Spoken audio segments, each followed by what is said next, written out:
Bonjour tout le monde, bienvenue dans ce nouvel épisode de du Balado sans détour, une présentation des services aux étudiants de l'UQAC.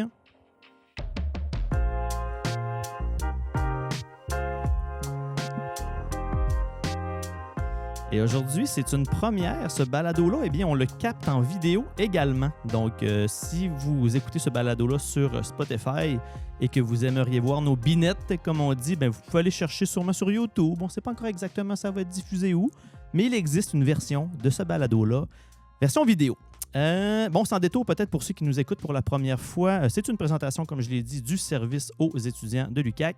Et l'intention, c'était de mettre en lumière les différents parcours que vivent nos étudiants ici à l'Université du Québec à Chicoutimi. On veut parler des défis, des fois des joies, des surprises là, que représente un parcours universitaire.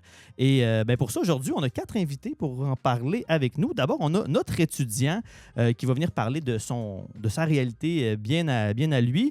Nourdine Lourimi. Lourimi et Nouri pour les intimes, on m'a dit. Exactement. Donc, pour le reste du balado, on t'appelle Nouri. Nouri, c'est parfait. C'est bon.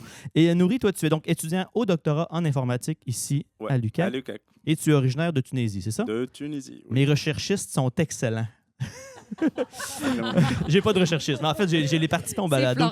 C'est Florence, notre recherchiste. Ben oui, justement, Florence. Florence qui est étudiante, Florence Biellaire, qui est étudiante au DESS en intervention par la nature et l'aventure et qui est aussi coordo du projet Aventure vers soi. C'est bien ça, Florence? C'est bien ça. Mes sources sont bonnes? Très bonne. C'est toi la source, fait que merci à toi. Et on est aussi avec Marie-Ève Langelier, qui est professeure au département des sciences humaines et sociales de l'unité d'enseignement en intervention plein air. Salut Marie-Ève. Salut tout le monde. Ça va bien? Ça va très bien, Oui. toi? Hey, merci d'être avec nous. Et c'est le dernier balado, je l'ai dit, je sais, là, ceux qui m'écoutent régulièrement vont dire, Sam, tu te répètes, tu as dit dans le dernier épisode que c'était le dernier de la saison. Eh bien, je vous ai eu, c'est lui, le vrai dernier épisode du balado sans détour de la saison. Et là, aujourd'hui, on ne savait pas trop. On a notre étudiant invité qui va nous parler de sa réalité bien à lui. Et quand il nous parlait de son parcours, il y avait plein d'éléments. Puis on se disait, mon Dieu, on aurait pu faire 4 épisodes quasiment avec Nouri. On essayait quand même de réunir ça sous une thématique, mais vous allez voir, on en couvre large. Puis on ne vous le cachera pas, l'objectif, c'était également de parler du projet Aventure vers soi, parce que Aventure vers soi est arrivé dans la situation un peu comme une solution pour Nouri. Bon, Nouri, peut-être tout d'abord, là, me parler un peu t'arrives de où, puis parle-moi de toi. Je veux apprendre à te connaître. OK. Je m'appelle Nourdine Lourimi. Je viens de la Tunisie. J'ai 25 ans. Je vais avoir 26 ans dans une semaine. Oh, bonne fête à l'avance. C'est le 9 mai. Et bonne fête en avance. Bonne fête à l'avance. Merci beaucoup. Donc, j'ai fait toutes mes études en Tunisie. En Tunisie, on suit le système français. Donc, j'ai fait 2 ans de prépa. On appelle ça le cycle préparatoire. Okay. C'est 2 ans de stress. C'est vraiment... car on a comme un concours national à passer pour avoir accès au cycle d'ingénieur après. Okay. C'est vraiment le parcours pour devenir ingénieur en Tunisie. Donc, j'ai fait ça pour 2 ans. Et après, j'ai passé le concours. Donc, c'était vraiment le top de stress de toute ma vie. C'était le concours de prépa. Car on doit préparer, car on a plein de matières, on a plein de chapitres. C'est inhumain, c'est vraiment impossible. C'est exigeant, ouais. C'est super exigeant. Et c'est ça le but de ce programme-là. C'était comme ça. Donc, le but de ce programme-là, c'est de vous tester un peu à votre résistance au stress. Là. Ouais, c'est ça. De tester vraiment les limites. Ouais, OK. C'était vraiment intense. Ouais, je te crois. Les gens qui connaissent ça, c'est vraiment fort. Ils vont comprendre. Okay. C'est ça. Donc, et après, j'ai commencé le cycle d'ingénieur. J'ai fait génie industriel, mais j'avais la spécialité data science, sciences de données. Désolé, je parle parfois en anglais car je ne trouve pas les mots en français. Désolé. On te pardonne, Nouri. Pas de problème. Moi, avec des fois, je dis des mots en anglais. Puis, ouais, c'est ça, ça arrive. En parallèle, dans ma 3e année de cycle d'ingénieur, j'ai fait une maîtrise. C'était comme un double diplôme avec une université en France. Mais c'était comme un partenariat avec mon école d'ingénieur en Tunisie. Okay. Et j'ai découvert le Canada grâce à un programme qui s'appelle MITAX. C'est une bourse pour les internationaux pour un stage de recherche de 3 mois au Canada dans les universités canadiennes.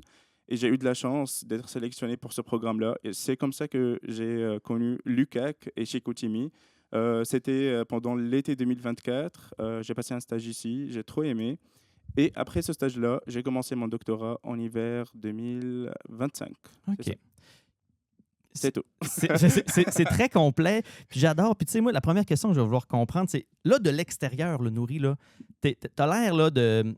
T'as l'air de la personne en contrôle. En tout cas, t'as l'air de la personne qui s'implique dans des choses, qui est dans la performance, qui est au doctorat, qui paraît bien, qui se présente bien. Ça donne l'impression de l'extérieur là, que tu gères toute la patente, là, que ça va bien ton affaire. Ça, c'est la vue que nous, on a peut-être, les gens. Mais moi, je veux savoir, là, de l'intérieur. De l'intérieur. Tout ça, comment ça se passe? Ouais.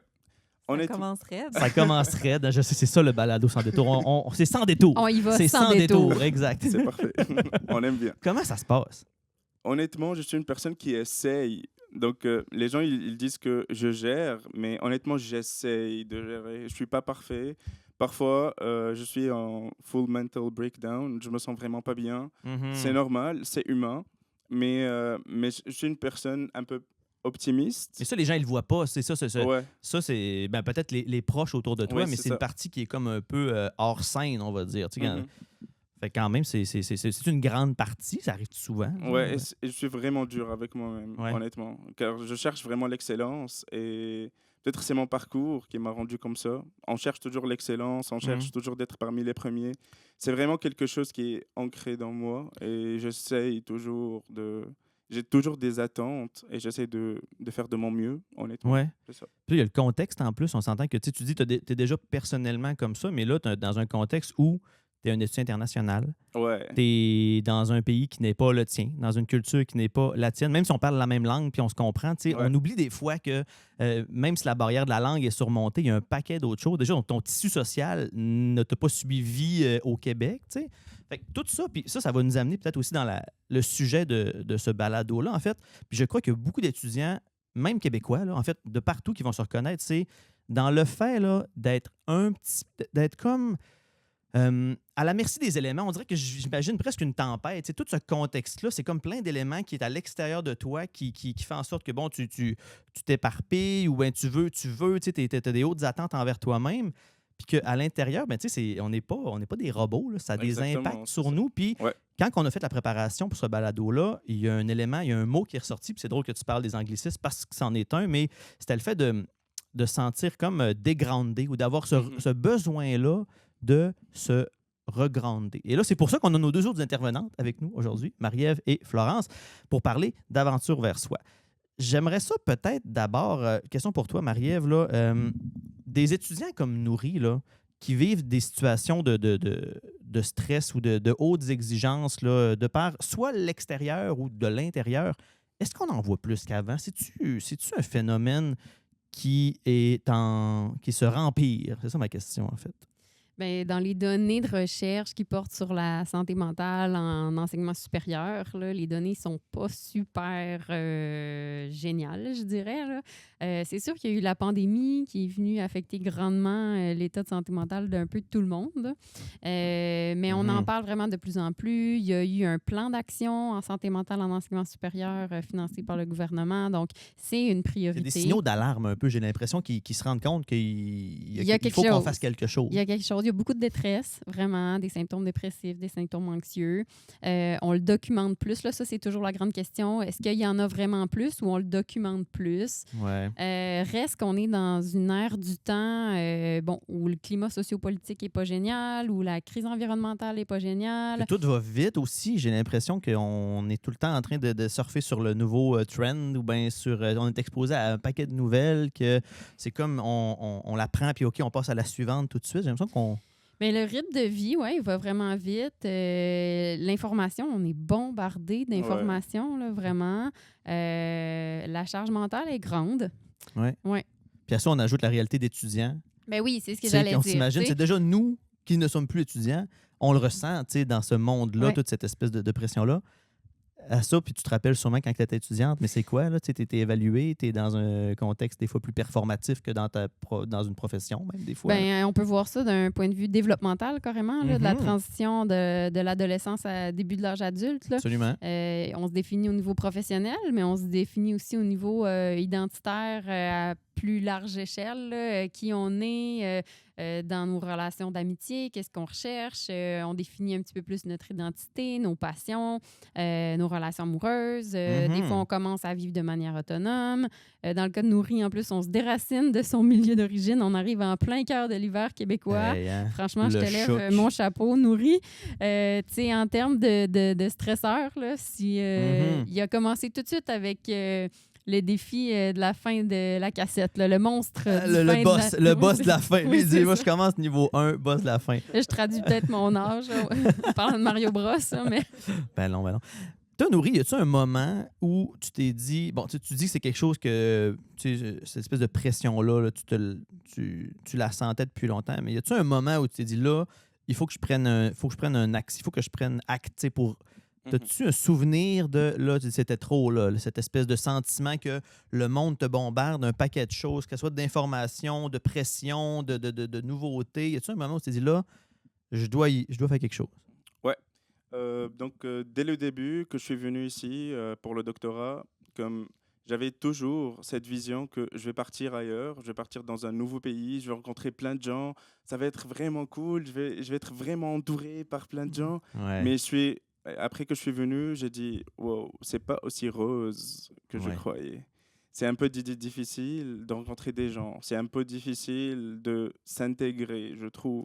C'est vraiment la réalité de plein d'étudiants internationaux. Et j'aime parler de ça, car les gens, ils se rendent même pas compte à quel point que c'est pas aussi évident et facile. On romantise un peu des fois le séjour à l'international pour les études. Exactement. C'est pas comme dans les films. Salut, je viens de la Tunisie, enchanté. Tout le monde aime.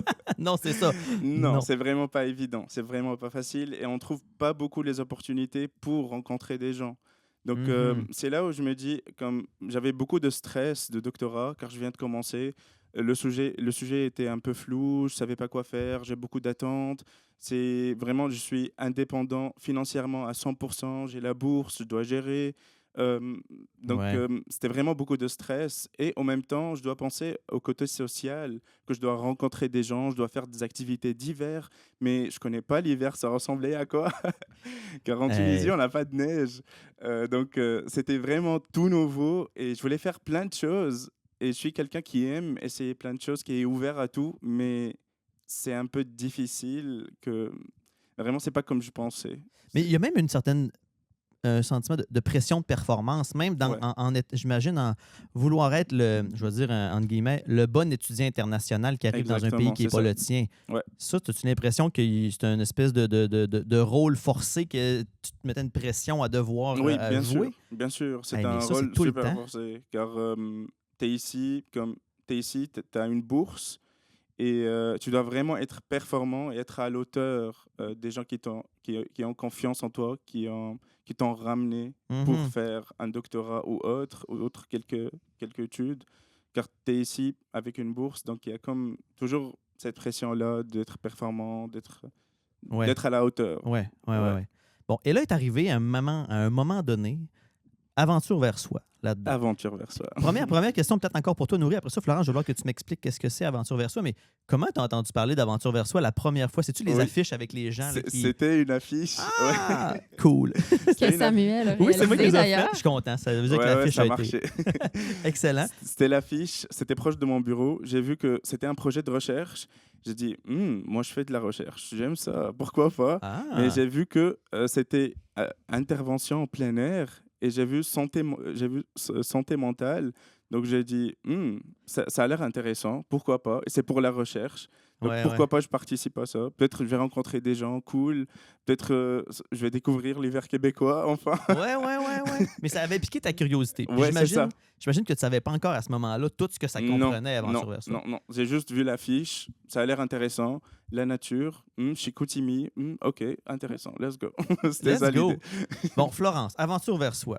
Question quiz. Non, mais on veut savoir c'est quoi, parce que sûrement que les gens qui vont écouter le balado ont vu l'affiche, là, les gens qui ont les yeux fermés, qui ont l'air tout sereins, découvrent les bienfaits de la nature. Limite, ça peut avoir l'air un peu, comment on dit ça, holistique, là, ou bien pas holistique. Ésotérique, merci. Ce n'est pas ésotérique. Non, mais tu sais, ce n'est pas, mais des fois, ça peut donner cette impression-là aux gens. Peut-être peux me parler de qu'est-ce que c'est? Puis Marie-Ève, si tu veux rajouter après ça sur l'aspect scientifique derrière, là, je suis curieux de tout ça. Là. Oui, parfait.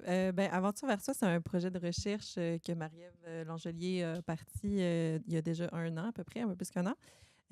Puis, dans le fond, le but du projet, c'est de développer des outils, d'aider les étudiants à développer des outils pour mieux gérer le stress, l'anxiété, les symptômes dépressifs au quotidien.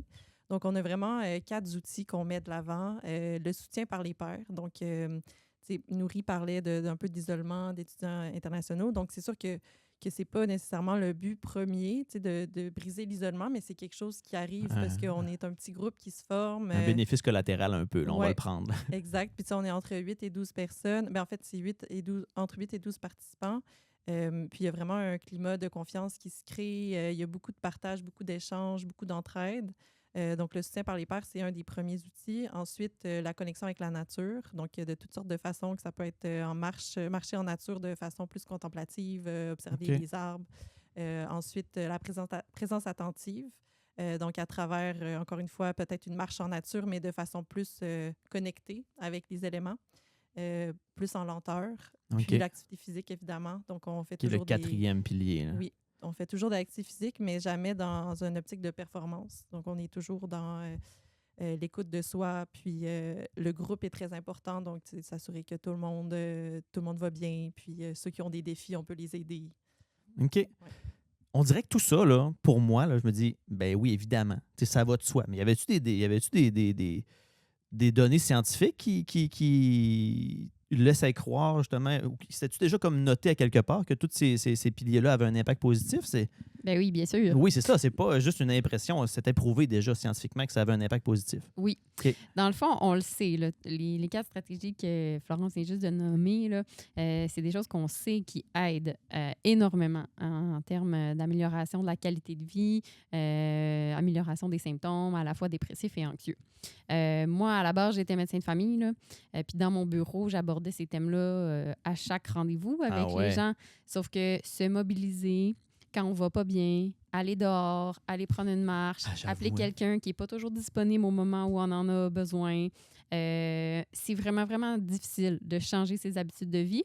Puis des fois, on est plus dans un mode réactionnaire aussi, là, où on va pas bien, il faut qu'il se passe quelque chose, mais après ça, ça va mieux. Puis on laisse passer nos bonnes habitudes d'aller faire de l'exercice physique. Oui, c'est de l'intégrer dans son style de vie là, qui est difficile. Intégrer toutes ces belles pratiques-là, il est là le défi. Ouais. Et c'est là la magie de l'approche expérientielle où on amène les gens le vivre ensemble. C'est que là, on le vit en temps réel, ce que ça peut nous apporter. Puis l'ayant vécu, bien là, après ça, on est plus motivé à se dire « Hey, quand je l'ai faite, l'Aventure vers soi, ça m'a vraiment fait du bien. Ça a changé quelque chose. Je pense qu'il faudrait vraiment que j'intègre ça au quotidien. » Fait que la clé d'Aventure vers soi est dans la mobilisation. Évidemment, c'est un programme qui est ancré sur les données scientifiques. Là. L'activité physique, on sait vraiment c'est bien documenté. Ouais. Le soutien par les pairs, la méditation, puis les bienfaits de la nature, là, oui, c'est vraiment très, très bien documenté. OK. Puis c'est intéressant, le fait justement de le vivre ensemble, ça te permet que l'autre devienne un peu le miroir de toi-même, puis de dire ça a tellement l'air de bien fonctionner pour lui, peut-être que pour moi aussi, dans le fond, ça le sera aussi. Oui, bien, il y a toutes sortes de facteurs d'aide. Là. Souvent, en travail social, on parle souvent de facteurs d'aide qui ont lieu en intervention de groupe. Okay. Donc, l'espoir de voir quelqu'un aller mieux. On se dit, hey, peut-être que moi aussi. Il y a l'universalité. Juste le fait de ne pas être seul à vivre une problématique, le fait de se rendre compte que hey, tout le monde en vit de l'anxiété, tout le monde a ses périodes plus difficiles. Ça nous enlève un gros poids. C'est très validant. Donc, ce sentiment-là est vraiment apaisant en soi. Ouais. Il y a l'entraide, il y a l'échange de différentes connaissances, de trucs. Il y a vraiment toutes sortes de dynamiques magnifiques là, qui se passent au sein d'un groupe. OK. Nourri, toi, avant d'avoir, puis on en parlera tantôt un peu plus là, concrètement, Aventure vers soi, comment ça se vit pour un étudiant, mais avant, toi, de découvrir ça, t'avais-tu des mécanismes ou des manières que tu utilisais qui étaient bons ou pas bons là, pour gérer ton stress? T'avais-tu comme un... tu sais, puis il y en a plein des mauvaises manières de gérer son stress, on s'entend. Surtout les mauvaises. Surtout les mauvaises. C'était comment que tu t'y prenais? OK. Ma manière pour gérer le stress, c'est tout simple. Je travaille plus fort. Hey, bobo, je me pousse encore. Je dis, c'est pas assez stressant. On s'en fout de ça. Aïe, aïe, c'est que tu t'en rajoutais une couche de plus. Exactement. Alors que j'ai appris que lâcher prise, ça marche. ça marche vraiment. Et tu essaies de renouveler ton énergie, ça marche aussi. Tu es plus performant si tu te sens vraiment bien. Ça, c'est super important. OK. C'est ce que j'ai appris avec Aventure vers soi, entre autres. OK.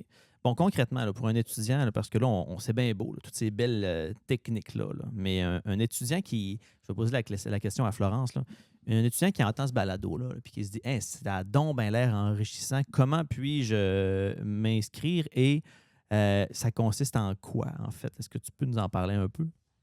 Oui, bien sûr. Pour s'inscrire, j'inviterais les gens à regarder le code barre sur les affiches au campus. Je pense que c'est la façon la plus facile peut-être de télécharger, pas de télécharger, mais de prendre en photo le code barre. Puis ça t'amène à une page des SAE. Puis à ce moment-là, il y a toutes les informations, puis vous pouvez inscrire votre nom. Mais ce que ça consiste, en fait, c'est... le crunchy, pas le crunchy, mais la partie finale d'Aventure vers soi, c'est une expédition de 3 jours. Mais il y a aussi en amont 4 rencontres préparatoires qui font vraiment partie du processus où ce que le groupe se forme vraiment. On apprend à se connaître, on commence déjà à faire des activités en nature, évidemment.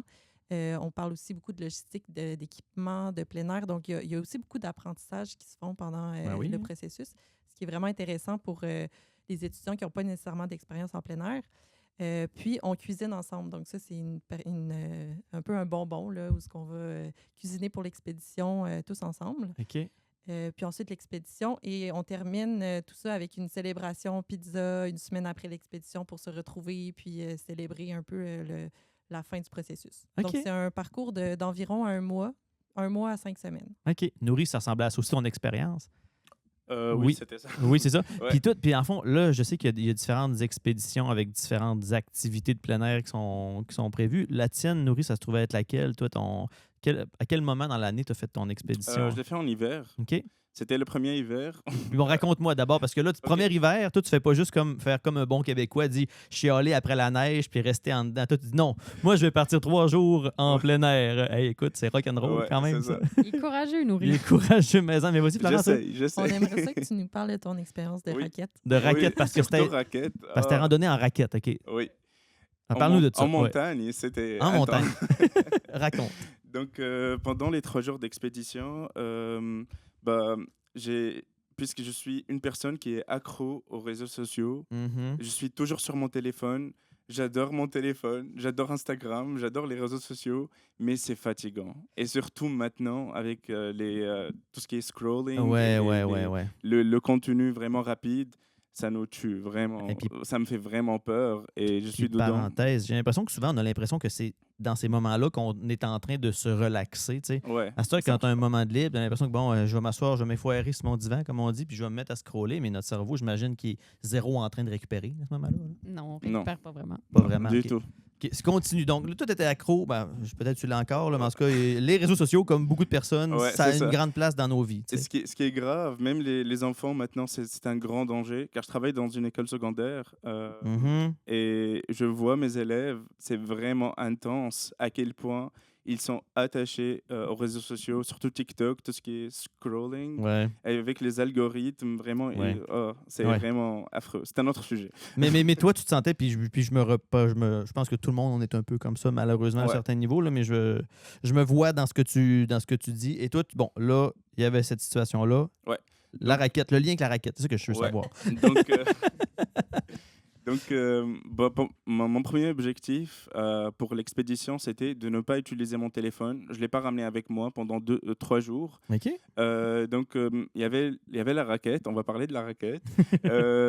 C'était la 2e fois dans toute ma vie que je le fais, car la première fois, je l'ai fait avec Aventure vers soi, avant l'expédition, quand on a fait comme une... Pendant une des rencontres préparatoires, il y a une journée qui est axée plus sur la préparation physique par rapport à l'activité qu'on va faire. Exactement. Donc, on était à Simon-Couche. C'était donc la première fois que tu mettais des raquettes dans tes pieds. Exactement, c'est ça. Quand même, hein? Ouais. OK. Et la 2e fois, c'était dans les montagnes, car c'est un peu difficile, car tu dois aller vraiment en haut, en hauteur, et il y a vraiment comme des pentes. Et pour aller en haut, tu dois comme creuser avec la raquette pour avancer. Et moi, j'avais de la misère avec ça. J'avais vraiment peur. C'est-tu vrai? Ah ouais, il y avait une certaine... C'était vraiment intense. Mais grâce au groupe, c'était vraiment des gens qui connaissaient bien utiliser les raquettes. C'était des gens vraiment habitués. Donc, je me sentais en sécurité. C'est comme, OK, je vais l'essayer. Je vais essayer de le faire. C'est pas grave. Si je tombe, il y a du monde avec moi, que j'ai confiance. Je les connais déjà grâce aux rencontres préparatoires. Ça va y aller. C'est pas grave. Je vais essayer de le faire. Et j'ai réussi à le faire. J'étais vraiment fier de moi. C'était vraiment cool. C'était intense, c'est vrai, physiquement, mais j'ai appris plein de choses, surtout l'utilisation de la raquette en montant et en descendant, car c'est pas la même chose. C'était franchement bien débrouillé.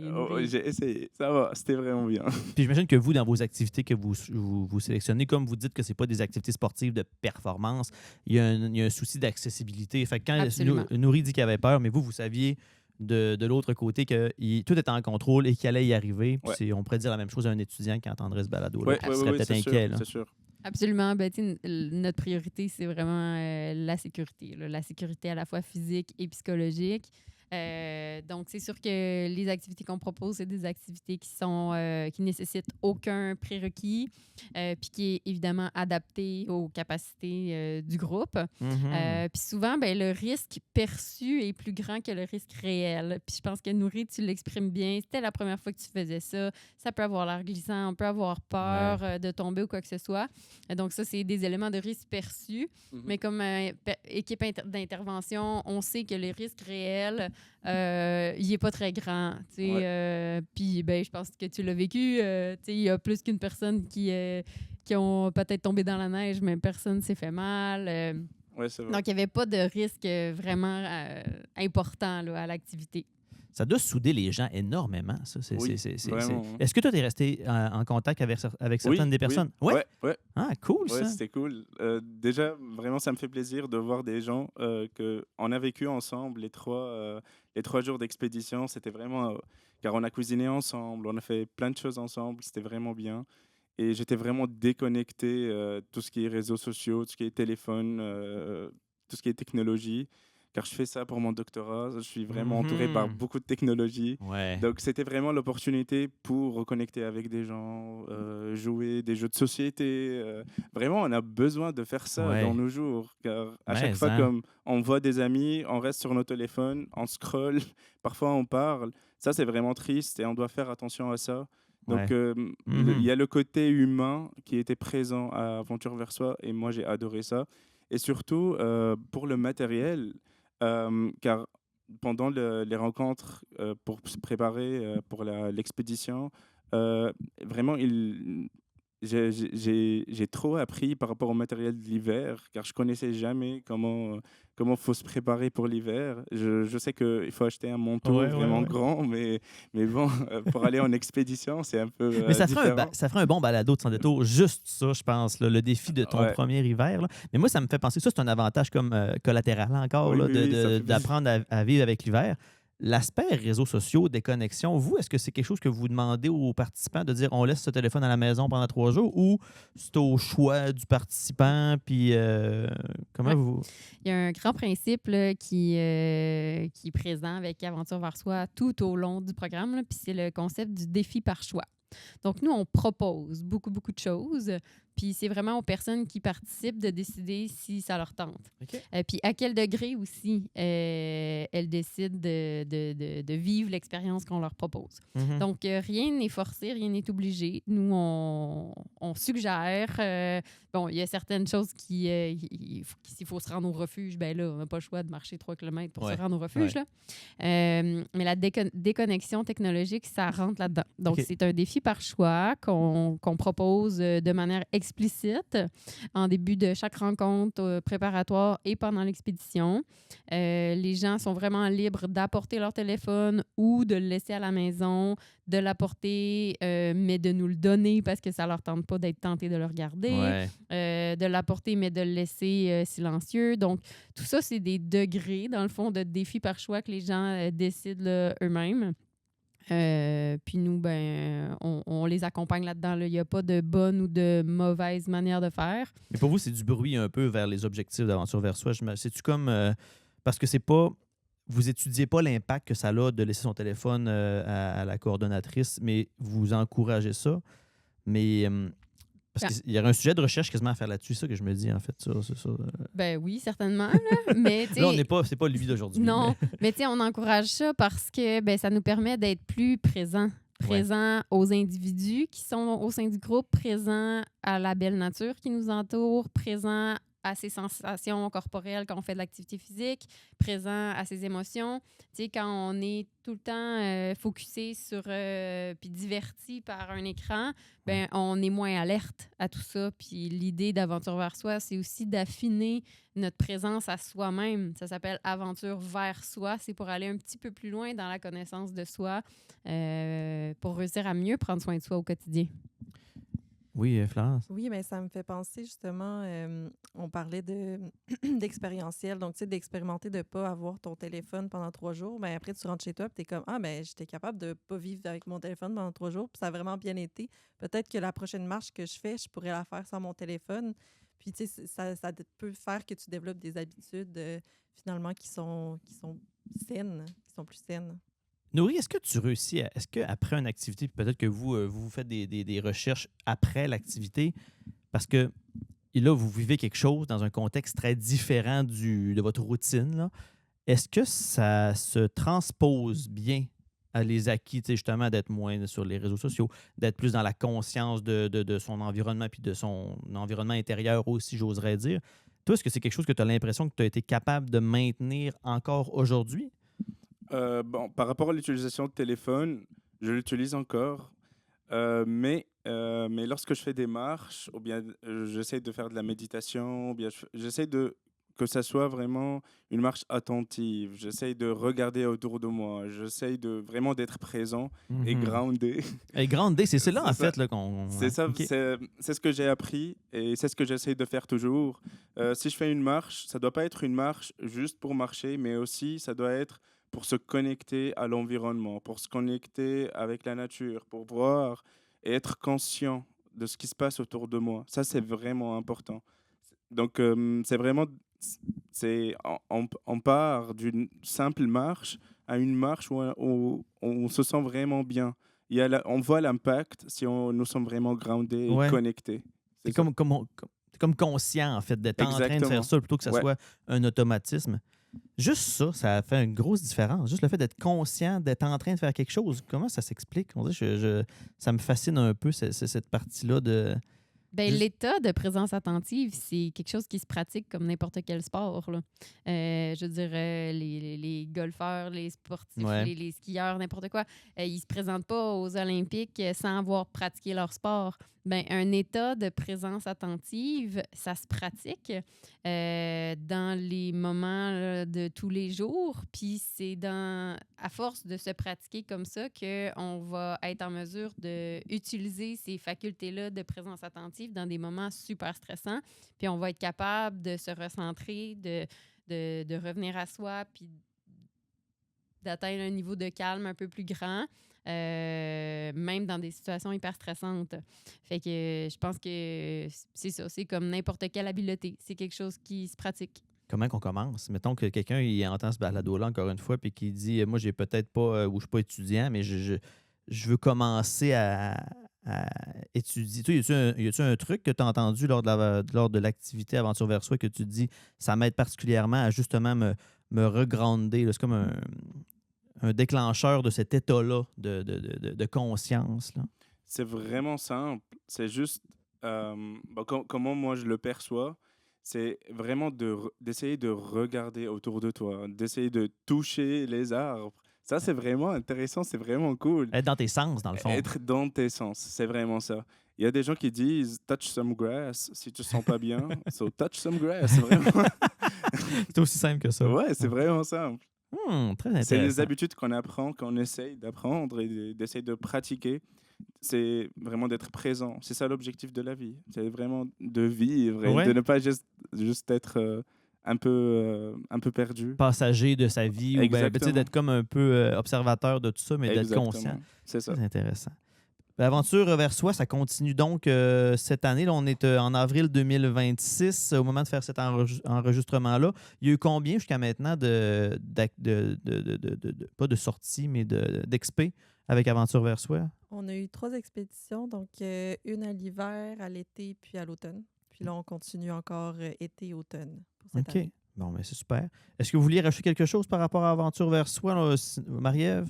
Ben, peut-être on peut dire, Florence, tantôt a dit qu'une manière de s'informer ou de s'inscrire, c'est en scannant le petit code QR sur les affiches. Mais Oui. si vous n'êtes pas à l'UQAC, simplement tapez Aventure vers soi. Puis là, il y a un petit jeu de mots pour les gens qui s'y écoutent seulement. Ça s'écrit VERT, en clin d'œil à la nature. C'est concept. Donc, Aventure vers soi, service aux étudiants, UQAC. Vous allez tomber sur une page web où vous pouvez inscrire votre nom. Puis c'est pas une inscription, vous ne faites pas un pacte là, de sang en inscrivant votre nom là. Dans le fond, ce qui arrive si vous vous inscrivez, c'est que Florence vous appelle pour vous donner plus d'informations. Ah bon, ben puis c'est pour répondre à vos questions et tout. Donc, si c'est juste quelque chose qui vous interpelle puis vous voulez en savoir plus, on s'inscrit puis ça vous promet un échange téléphonique avec Florence pour avoir plus d'infos. Bon, ben merci beaucoup, Marie-Ève. Merci beaucoup, Florence. Merci beaucoup, Nourri, pour ta participation à ce balado-là. Je me demandais comment on allait appeler l'épisode parce que, bon, ça touchait à tellement des sujets. Mais je pense que c'est vraiment l'idée de rester groundé qui ressort le plus de tout ça dans ce monde où on est stimulé, on se met de la pression, être à l'université, on est dans la performance. Des fois, on a peut-être cette impression-là d'être beaucoup dans le faire autour de nous, mais peut-être se ramener dans un moment de conscience, ça nous ferait tous du bien. En plus, la belle saison qui commence. Fait que merci beaucoup. Allez jouer dehors! Allez jouer dehors, c'est le mot de la fin. Merci à vous trois. Merci, Nourri. Avec plaisir. Salut. Merci à vous.